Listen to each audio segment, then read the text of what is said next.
નમસ્કાર દર્શક મિત્રો, હું છું રૂપલ વણેચિયા. સંપૂર્ણ ન્યૂઝમાં આપનું સ્વાગત છે. જોઈએ આજના મુખ્ય સમાચાર. વડગામના જૈન દેરાસરમાં ચોરીનો નિષ્ફળ પ્રયાસ. રાત્રે ત્રાટકેલ તસ્કરો દેરાસરમાં ચોરી માટે લાવેલ સામાન મૂકી ભાગી છૂટ્યા.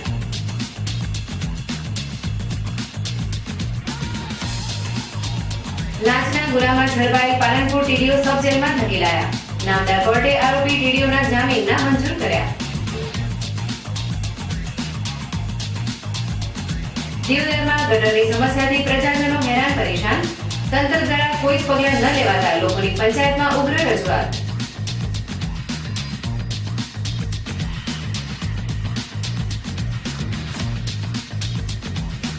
પાલનપુર પાલિકા દ્વારા જનસેવા કેન્દ્ર અને પંપ રૂમનું કરાયું ખાતમુહૂર્ત.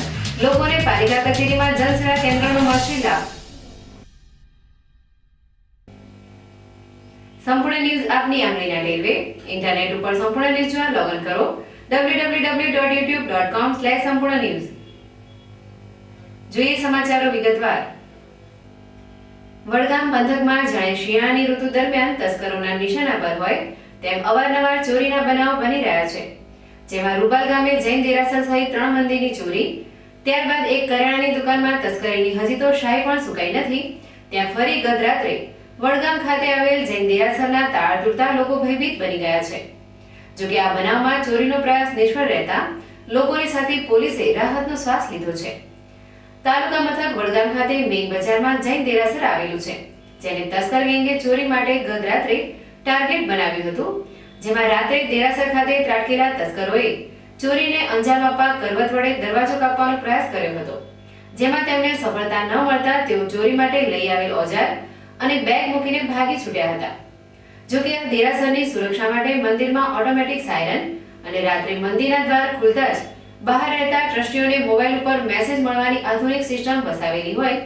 રાત્રે થયેલા ચોરીના પ્રયાસ અંગે સાયરન વાગી હોય અથવા ચોરીની કોઈને જાણ થઈ હોય અને ગભરાઈ ગયેલા તસ્કરો પકડાઈ જવાના કારણે ભાગી છૂટ્યા હોવાનું પણ મનાય છે. જોકે મંદિરમાં મળેલી બેગમાંથી કરવત, પકડ, પાઇપ, કોસ, થેલો અને એક સાડી મળી આવી હતી.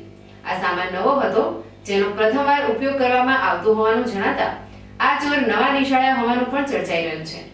આમ વડગામના જૈન દેરાસરમાં ચોરીનો નિષ્ફળ પ્રયાસ થતા પોલીસ દોડી આવી હતી અને બનાવની તપાસ હાથ ધરી હતી.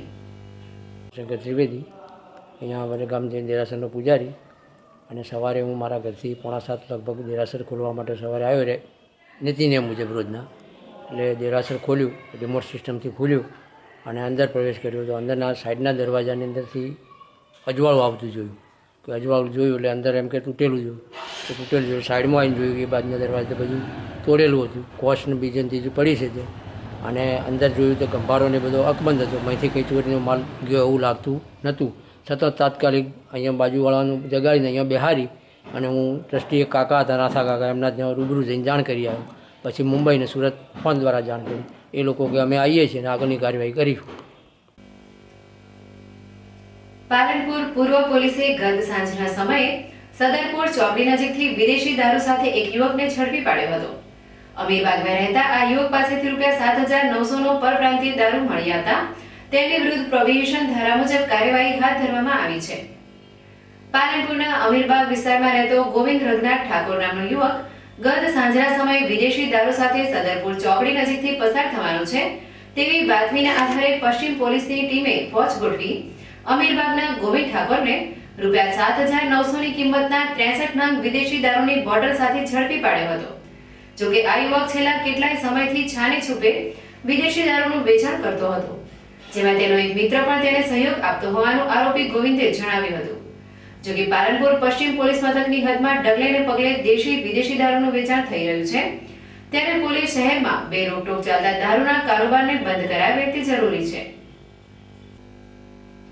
પાલનપુર નગરપાલિકાના ઉત્સાહી પ્રમુખ હસમુખભાઈ પડિયારે દીપાવલી પર્વે નગરપાલિકાના કર્મચારીઓને બાકી પગાર અને અન્ય લાભો ચૂકવી તેમની દિવાળી સુધારી હોય આજે પાલિકાના કર્મચારીઓ દ્વારા પાલિકા પ્રમુખ અને કારોબારી ચેરમેનનું સન્માન કરવામાં આવ્યું હતું. પાલનપુર નગરપાલિકામાં ફરજ બજાવતા કર્મચારીઓ દીપાવલી અને નૂતન વર્ષને ખુશીથી ઉજવી શકે તે માટે વર્ષ 2006 ના બાકી પગાર તેમજ બોનસ, હક રજા વગેરે મળીને કુલ રૂપિયા 87 લાખ જેટલી રકમનું ચૂકવણું કર્મચારીઓને કરી તેમની દિવાળી સુધારી હતી, જેમાં કેટલાક નિવૃત્ત અને સ્વર્ગીય કર્મચારીઓને હકનો પગાર અને લાભ મળતા તેમના પરિવારજનોમાં ખુશાલી છવાઈ હતી, જેને લઈ કર્મચારીઓએ પ્રમુખનું સન્માન કરવા આજે પાલિકાના સભાખંડમાં સન્માન સમારોહ યોજ્યો હતો, જેમાં પાલિકા પ્રમુખ હસમુખભાઈ પડિયાર અને કારોબારી ચેરમેન તેમજ મોમેન્ટો આપી જાહેર સન્માન કરવામાં આવ્યું હતું. આજે પાલનપુર નગરપાલિકા ખાતે એક સન્માન સમારોહનું કર્મચારીઓ તરફ સન્માન સમારોહનું કાર્યક્રમનું આયોજન કરવામાં આવેલું હતું, જેમાં પાલનપુર નગરપાલિકા દ્વારા સંવત 2005-6થી અત્યાર સુધીના જેટલા કર્મચારીનો પગારો બાકી હતા એમનું બધાનું ચૂકવણું કરી દીધેલ છે. એના કારણે આજે નગરપાલિકાના કર્મચારી દ્વારા પ્રમુખશ્રીનું અને કારોબારી ચેરમેનશ્રીનું સ્વાગત કરવામાં આવેલું હતું. પ્રમુખ સાહેબશ્રી તથા ચીફ ઓફિસર સાહેબશ્રી અને ઓએસ સાહેબશ્રીના સંકલન કરી નગરપાલિકાના કર્મચારીઓના જે વર્ષો જૂના પ્રશ્નો હતા પગારના એ સંકલન કરીને એમને ઉતારી દીધા છે. વધુમાં તેમને નગરપાલિકા દેવામાંથી કઈ રીતે મુક્ત થાય તે રીતે એમને પ્રયત્નો કર્યો છે. નગરપાલિકાના જે BDCCના પણ જે દેવું હતું એ પણ એમને વન ટાઈમ સેટલમેન્ટ યોજના દ્વારા 70 લાખ રૂપિયા જેટલું ઉતારી દીધું છે. વધુમાં તેમને નગરપાલિકાના કર્મચારીઓની જે સોસાયટીના પૈસા બાકી હતા એ પણ એમને 3 લાખ રૂપિયા જેટલા અમને આપી દીધા છે. અને તમામ રીતે કર્મચારીઓને વધુમાં વધુ નાણાં મળે એ રીતે પ્રમુખ સાહેબ પ્રયત્ન કરે છે અને નગરપાલિકા દેવામાંથી કઈ રીતે મુક્ત થાય તે રીતના પ્રયત્નો કરી નગરપાલિકા દેવામાંથી મુક્ત કરવા માટે પ્રયત્નો કરે છે. સાથે સાથે શહેરમાં પણ શહેરીજનોને સફાઈ, સ્ટ્રીટ લાઇટ, પાણી નિયમિત મળી રહે તે રીતે પ્રયત્નો કરે છે. આજે ડોર ટુ ડોર પણ આજે ઘન કચરાના નિકાલ દ્વારા એક કામગીરી કરે છે. શહેરમાં ડસ્ટ ના ઉડે પબ્લિકને એ માટે આપણા રોડની સફાઈ કામગીરી કરાવે છે. રાતના સ્ટ્રીટ લાઇટનો પણ તમામ તમે દેખશો તો દરેક જગ્યાએ સ્ટ્રીટ લાઇટ ચાલુ જશે. નગરપાલિકાના પ્રતિ શહેરીજનોને પણ મારી નમ્ર વિનંતી છે કે કોઈ પણ તમારી કમ્પ્લેન હોય તો અમે તમારી કમ્પ્લેન આવકારીએ છીએ. તમારી કમ્પ્લેન તાત્કાલિક સોલ્વ થશે. જે ભૂતકાળમાં નગરપાલિકામાં કે કંઈ કોઈ સાંભળતું નથી એ પ્રશ્ન હવે રહ્યો નથી. તમામ અમે સાંભળવા બેઠા છીએ. આવો આપણે શહેર માટે કંઈક કરીએ અને સ્વસ્થ પાલનપુર બનાવીએ. આમ કર્મચારીઓ દ્વારા પાલિકા પ્રમુખનો જાહેર સન્માન કરવાનો આ પ્રસંગે પાલનપુર નગરપાલિકાના ઇતિહાસમાં પ્રથમ છે, જે પાલિકા પ્રમુખનું લોકપ્રિયતા અને વહીવટી કુશળતા દર્શાવે છે. રૂપિયા 5,000ની લાંચ લેવા બદલ એસીબીના છડકામાં ઝડપાયેલ પાલનપુર તાલુકા વિકાસ અધિકારી વસંત સોલંકીને આજે પાલનપુરની ફાસ્ટ ટ્રેક કોર્ટમાં રજૂ કરવામાં આવ્યા હતા, જ્યાં નામદાર કોર્ટે આરોપી ટીડીઓના જામીન નામંજૂર કરતા તેમને પાલનપુરની સબ જેલમાં ધકેલવામાં આવ્યા છે. પાલનપુર તાલુકા પંચાયતમાં તાલુકા વિકાસ અધિકારી તરીકે ફરજ બજાવતા વસંત સોલંકી મારણ ગામના એક અરજદાર પાસે પ્લોટની સનદ ઉપર સહી કરવા રૂપિયા 10,000ની લાંચ માંગી હતી, જેમાં સોમવારે સવારે ટીડીઓના અરજદાર પાસેથી રૂપિયા 5,000ની લાંચ સ્વીકારતા એસીબીની ટીમે ટીડીઓને તેમની ચેમ્બરમાંથી લાંચની રકમ સાથે ઝડપી પાડ્યા હતા. જ્યારે ટીડીઓની તલાશી દરમિયાન તેમના ગજવામાંથી રૂપિયા 30,000 ઉપરાંતની રકમ મળી આવતા તેમની સામે ભ્રષ્ટાચાર અધિનિયમ મુજબ કાર્યવાહી હાથ ધરવામાં આવી હતી. જે બાદ આજે ટીડીઓ વસંત સોલંકીને એસીબી દ્વારા પાલનપુરની ફાસ્ટ ટ્રેક કોર્ટમાં રજૂ કરવામાં આવ્યા હતા, જ્યાં ગુનાની ગંભીરતાને લઈ નામદાર ન્યાયાધીશે આરોપી ટીડીઓ વસંત સોલંકીના જામીન મંજૂર કરી તેમને પાલનપુરની સબ જેલમાં ધકેલવાનો આદેશ કર્યો હતો, જેને લઈ વસંત સોલંકીને સબ જેલમાં લઈ જવામાં આવ્યા હતા. આમ અરજદારોની રીતસર લૂંટ ચલાવતા પાલનપુર ટીડીઓને તેમની કરણીને લઈ હાલ જેલની 4 દિવાલ વચ્ચે સમય ગુજારો કરવાની ફરજ પડી છે. દિયોદર લક્ષ્મીપુરા વિસ્તારમાં ગટરોનું ગંદુ પાણીનો પ્રશ્ન હલ ન થતા આજે સ્થાનિક રહીશો ભારે રોષે ભરાયા હતા અને આ વિસ્તારની મહિલાઓએ ગટરોના પાણીના પ્રશ્નને લઈ દિયોદર ગ્રામ પંચાયતમાં ભારે હોબાળો મચાવ્યો હતો અને 2 દિવસમાં નિવારણ નહીં આવે તો ઉગ્ર આંદોલન કરવાની ચીમકી આપી હતી. દિયોદર શહેરમાં થોડા સમય પહેલા કરોડો રૂપિયાના ખર્ચે ભૂગર્ભ ગટર લાઈન નાખવામાં આવી હતી, પરંતુ આ ભૂગર્ભ ગટરના કામકાજમાં મોટી ગેરરીતિ આચરાતા દિયોદર શહેરમાં કેટલીય સોસાયટીઓમાં ગટરોના પાણી ઉભરાવા લાગ્યા હતા, જેમાં ઠેર ઠેર પાણી ઉભરાવાથી અનેક સોસાયટીમાં ઘણા સમયથી ભૂગર્ભ ગટરનું પાણી ઉભરાતું હોવાથી અને ગંદા પાણીના લીધે ઠેર ઠેર કીચડ થતા અને મચ્છરોનો ઉપદ્રવ વધતા અને આ વિસ્તારમાં રોગચાળો ફેલાવાનો ભય દેખાતા સ્થાનિક રહીશોએ આ બાબતે લેખિત અને મૌખિકમાં વારંવાર રજૂઆત કરી હોવા છતાં તંત્ર દ્વારા કોઈ પણ પગલાં ભરવામાં ન આવતા આજે લક્ષ્મીપુરા વિસ્તારના રહીશો ભારે રોષે ભરાયા હતા અને આ વિસ્તારની મહિલાઓએ ગટરોના ગંદા પાણીના પ્રશ્નને લઈ ગ્રામ પંચાયતમાં ભારે હોબાળો મચાવ્યો હતો અને ગ્રામ પંચાયતના સરપંચ સામે મહિલાઓએ રજૂઆત કરી હતી, જેમાં ટૂંક સમયમાં આ ગટરોના પાણીનો પ્રશ્ન હલ નહીં થાય તો સ્થાનિક રહીશોની મહિલાઓ ઉગ્ર આંદોલન કરવાની ચીમકી આપી હતી. અમારી શેરીમાં સાહેબ બીમારી વધી ગઈ છે, કોલેરા થયા છે અને બધા કેવી રીતે દવાખાને જાય, આ પૈસો ટકો હોય નહીં, ઘરમાં મજૂરીએ માણસ આ દવાખાને કેવી રીતે ભરવું, ના પોણી આવે છે, આ મહિના હોય, વિવાહ હોય, ડિલિવરી હોય, કેવી રીતે બધા સાધનો લઈને હેડે. અમે ચો જઈને આટલા છોકરાને લઈને અમે કપડાં લઈને બીજાના ઘરે ધોવા જશે હગાવાલામાં, રોજ કપડાં કોણ ધોવા દે અમને બારે, ગંદકી હોય પડી છે, અમારે નાવું ધોવું છે, અમે અઠવાડિયે નાવ છે, ધોવો છે, અમારા માથે મેલ જેટલો સડ્યો છે, પાણી જેટલું ભરવાનું છે, અમે ચો જઈને ઢુકડા ધોઈ આવે રોજ. હવે ગમે તેમ કરીને અમારી અરજી ઓફળતું નથી. અમે પંચાયતમાં 10 બૈરા લગભગ ગયા હતા, કોઈ અમારી રાડ ના ઓફળી. હવે અમે આગળ વધશું, પછી ખોટું નકમું આગળ વાત વધી જશે, પછી આમાં વધારે થશે, પથ્થરમારો થશે, પછી અમારે તમને મોટા મોણાને ઘણું કેવું નકમું છે. હવે પાલનપુરમાં રવિવારના દિવસે બાવરી ડેરામાં મળેલી પંચાયતમાં થયેલી મારામારીમાં 2 મકાનની તોડફોડ કરી માલમત્તાની લૂંટ ચલાવાઈ હોવાનું પ્રકાશમાં આવ્યું છે.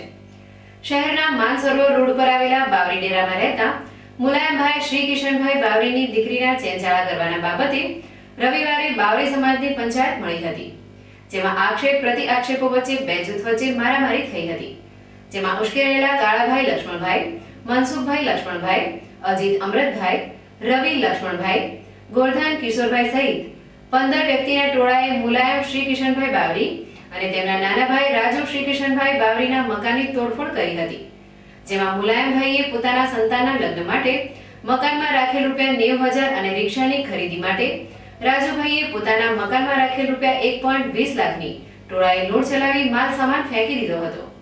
આ મામલે મુલાયમ બાવરીએ જણાવ્યું હતું કે અમારા મકાનને નુકસાન કરી લૂંટ ચલાવવામાં આવતા અમે કંગાળ થઈ ગયા છીએ, ત્યારે પોલીસે આ બનાવમાં તટસ્થ તપાસ કરી અમોને ન્યાય અપાવે તેવી માંગ કરી હતી. આમ બાવરી ડેરામાં ખેલાયેલા ધીંગાણામાં મકાનની તોડફોડ કરવાની સાથે રોકડ રકમની લૂંટ ચલાવવાનો બનાવ પ્રકાશમાં આવતા પોલીસની દોડધામ વધી જવા પામી છે, ત્યારે પોલીસ લૂંટના આરોપીઓને ઝડપી આ પીડિત પરિવારોને ન્યાય અપાવે તેવી માંગ પ્રવર્તવા પામી છે. 6 તારીખે અમારે છોકરીઓ સંડાસ કરવા ગઈ હતી રાતે 7 વાગે, તેના ઉપર બેટરી નાખી એને બોલાવતા હતા, જબરજસ્તી કરતા હતા, તો છોકરી દોડીને મારા ઘેર આવી. એ છોકરી આવીને મને કીધું કે આવું કરતા હતા છોકરા, તો હું જઈને એમના ઘેર કહેતો હતો કે ભાઈ તમે આવું કેમ કરો છો, કે તું શું કરી લઈશ, કે તો મને લાકડી મારી, મારું માથું ફોડી નાખ્યું. હું ઘેર જતો રહ્યો, ઘેરથી હું પોલીસ ચોકી ગયો, જઈને હું ફરિયાદ કરી. 6 તારીખની વાત, 6 તારીખે ફરિયાદ કરી, રાતે હું 8-9 વાગે ફરિયાદ કરીને સવારે હું ગજરાજભાઈને બોલાયા. ગજરાજભાઈ બધી સમાજને ભેગી કરી પછી અમે કીધું તમારું જે ઇન્સાફ માંગો, તમે જે કહેતા હો એ અમે આપી દઈએ. તે શું કહે કે અમે નહીં લઈએ, કશું અમારું નહીં લકડે, અમે તો જબરજસ્તી કરશું, અમે તો હુમલો કરશું. એવી રીતે કરીને પંચાયતના અંદર સમાજની અંદરથી ઉઠી ભાગી ગયા. ભાગીને ડાયરેક્ટ મારા ઘર ઉપર હુમલો કરી નાખ્યો. અમે તો સમાજના અંદર બેઠા હતા, બધું મારું ઘર લૂંટી નાખ્યું, પતરા ફોડી નાખ્યા, બેંકના પૈસા કાઢીને આવ્યો તો 90,000 રૂપિયા હું છોકરાના લગ્ન માટે એ લઈ ગયા. મારા ભાઈના ચોપડીના પૈસા સારાના અંદરથી આવ્યા હતા 1,20,000 એ લઈ ગયા. મારા બકરા મારી નાખ્યા, મુર્ગા મારી નાખ્યા, મારા પતરા ફોડી નાખ્યા, બધું લૂંટમાર કરીને રમણ ભમણ કરી રાખી.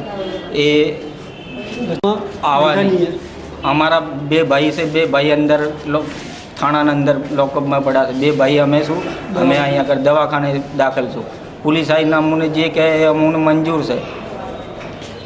અમારે ઇન્સાફ જોઈએ અમને, અમે ગરીબ માણસ છું, અમારે ન્યાય જોઈએ, અમને ઇન્સાફ જોઈએ બસ. અમારા કાનૂન જે ન્યાય ગરીબ માણસ, અમે કમાવા ક્યાં જશું, લગ્ન ક્યાંથી કરશું અમારે છોકરાઓનો, અમને ઇન્સાફ જોઈએ. રિસ્કા અમીરગઢના ઇકબાલગઢ ગામે બેંક સામે પાર્ક કરેલી એક ગાડીમાંથી ધોળે ધાડે બેંકની ઉઠાંતરી થતા ભારે ચકચાર મચી જવા પામી છે. કિડોર ગામે સીઆરસી કોઓર્ડિનેટર તરીકે ફરજ બજાવતા વિનોદભાઈ પટેલ ગતરોજ પોતાની કાર લઈ ઇકબાલગઢ ગામે દેના બેંકના કામે અર્થે આવ્યા હતા, જ્યાં બેંક બહાર ગાડી પાર્ક કરી બેંકમાં ગયા હતા તે સમયે અજાણ્યો ગઠિયો કારનો દરવાજો ખોલી કારમાં રહેલી બેગ તેમજ મોબાઈલ ઉઠાવી ગયો હતો. જોકે બેગમાં જરૂરી કાગળો હોય ગાડીના માલિકે આ અંગે પોલીસ ફરિયાદ નોંધાવી છે. જોકે ઉઠાંતરીનો આ બનાવ બેંકથી 8 થી 10 મીટરના અંતરે બન્યો હતો. તેમ છતાં બનાવ બેંકના સીસી કેમેરામાં ઝડપાયો ન હતો. જ્યારે બાજુમાં આવેલ એક દુકાનમાં સીસી કેમેરામાં બેગની ઉઠાંતરી કરનાર ટેણીઓ ઝડપાઈ જતા પોલીસે સીસી ફૂટેજના આધારે તપાસ હાથ ધરી છે. તારીખ 11મી ડિસેમ્બરથી રવિ કૃષિ મહોત્સવનો પ્રારંભ થનાર છે. તારીખ 11 થી 22 ડિસેમ્બર દરમિયાન 2 તબક્કામાં યોજાનાર આ કૃષિ મહોત્સવ ખેડૂતો માટે લાભદાયી નીવડશે. બનાસકાંઠા જિલ્લામાં કલેક્ટર શ્રી દિલીપ રાણા અને જિલ્લા વિકાસ અધિકારી શ્રી એચ.કે. પટેલની સૂચના અને માર્ગદર્શન અનુસાર કૃષિ મહોત્સવની સફળતા માટે જિલ્લા વહીવટી તંત્ર દ્વારા વ્યાપક આયોજન અને વ્યવસ્થાઓ કરવામાં આવી છે. બનાસકાંઠા જિલ્લામાં પ્રથમ તબક્કામાં તારીખ 11ના રોજ પાલનપુર અને વડગામ તાલુકાનો સંયુક્ત રવિ કૃષિ મહોત્સવ વડગામ મુકામે યોજાશે. તારીખ 12ના રોજ અમીરગઢ અને દાંતા તાલુકાનો સંયુક્ત રવિ કૃષિ મહોત્સવ દાંતા મુકામે યોજાશે. તારીખ 13ના રોજ ધાનેરા મુકામે ધાનેરા તાલુકાનો રવિ કૃષિ મહોત્સવ ધાનેરા મુકામે યોજાશે. તારીખ 14ના રોજ ડીસા મુકામે યોજાશે. બીજા તબક્કાનો કૃષિ મહોત્સવ આ પ્રમાણે યોજાશે. તારીખ 18ના રોજ વાવ મુકામે, તારીખ 19ના રોજ ભાભર મુકામે ભાભર અને દિયોદર તાલુકાનો સંયુક્ત યોજાશે. તારીખ 20ના રોજ દાંતીવાડા મુકામે, તારીખ 21ના રોજ કાંકરેજ મુકામે અને તારીખ 22ના રોજ થરાદ મુકામે યોજાશે. પાલનપુર નગરપાલિકા દ્વારા આજે લોકોની સુવિધા અને સુખાકારી માટે નગરપાલિકા ખાતે જન સુવિધા કેન્દ્ર અને અમીરબાગ સંપ ખાતે નવીન પંપરૂપ બનાવવા માટે આ બંને કામોનું ખાતમુહૂર્ત કરવામાં આવ્યું હતું. ભાજપ શાસિત પાલનપુર નગરપાલિકા દ્વારા શહેરમાં વિકાસ કામોની વણથંભી વણઝારમાં ઉત્સાહી પ્રમુખ હસમુખભાઈ પટેલના કુનેહભર્યા વહીવટથી વિકાસ કામો હાથ ધરવામાં આવ્યા છે. જેમાં પાલિકામાં કામ અર્થે આવતા અરજદારોને કામમાં સરળતા રહે તે માટે સરકાર દ્વારા મંજૂર કરવામાં આવેલા જનસેવા કેન્દ્ર અને અમીરબાગ સંપ ખાતે નવીન પંપરૂપ બનાવવા આ બંને કામોનું પાલિકા પ્રમુખ હસમુખભાઈ પઢિયાર અને પાણી પુરવઠા ચેરમેન અલકાબેન પંચાલના વરદ હસ્તે ખાતમુહૂર્ત કરવામાં આવ્યું હતું. અંદાજે રૂપિયા 20 લાખના ખર્ચે બનનાર આ બંને કામના ખાતમુહૂર્તમાં નગરપાલિકાના પૂર્વ પ્રમુખ હર્ષાબેન મહેશ્વરી, નગરસેવક પ્રતાપભાઈ જાની, સાગર માળી, પાલિકાના ઓએસએડી પઢિયાર સહિત નગરસેવકો અને કર્મચારીઓ ઉપસ્થિત રહ્યા હતા. જોકે પાલિકા કચેરીના પ્રાંગણમાં નિર્માણ થનાર જન સુવિધા કેન્દ્રમાં પાલિકાને લગતી ફરિયાદો, તેનો નિકાલ, જન્મ મરણના દાખલા, લગ્નનું પ્રમાણપત્ર, વેરા ભરવાની સવલત સહિતની સુવિધાઓ એક જ જગ્યાએ ઉપલબ્ધ થશે, જેનાથી લોકોએ પોતાના કામમાં અનુકૂળતા સાંપડશે. આજે પાલનપુર નગરપાલિકા ખાતે જન સુવિધા કેન્દ્રનું અંદાજિત 10 લાખના ખર્ચે એનું ખાતમુહૂર્ત કરવામાં આવેલું હતું. જેનાથી પાલનપુર નગરના લોકોને ઓનલાઈન બધી સુવિધા મળી શકશે. બીજું અમીરબાગ ખાતે પંપરૂમનું પણ ખાતમુહૂર્ત કરવામાં આવેલું હતું, જેની અંદાજિત રકમ 10 લાખ છે. જેથી આજે પાલનપુર નગરપાલિકા દ્વારા અંદાજિત 20 લાખના ખાતમુહૂર્ત કરવામાં આવેલ હતા. ફરી એક નજર આજના મુખ્ય સમાચાર ઉપર. વડગામના જૈન દેરાસરમાં ચોરીનો નિષ્ફળ પ્રયાસ. રાત્રે ત્રાટકેલ તસ્કરો દેરાસરમાં ચોરી માટે લાવેલ સામાન મૂકી ભાગી છૂટ્યા.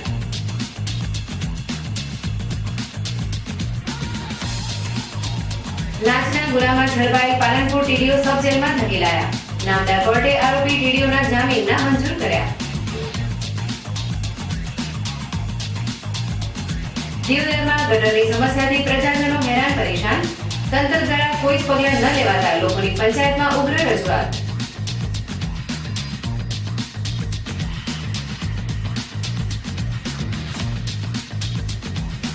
પાલનપુર પાલિકા દ્વારા જનસેવા કેન્દ્ર અને પંપ રૂમનું કરાયું ખાતમુહૂર્ત. લોકોને પાલિકા કચેરીમાં જનસેવા કેન્દ્રનો મળશે લાભ. આ હતા અત્યાર સુધીના સમાચાર. વધુ સમાચાર સાથે ફરી મળીશું. નમસ્કાર.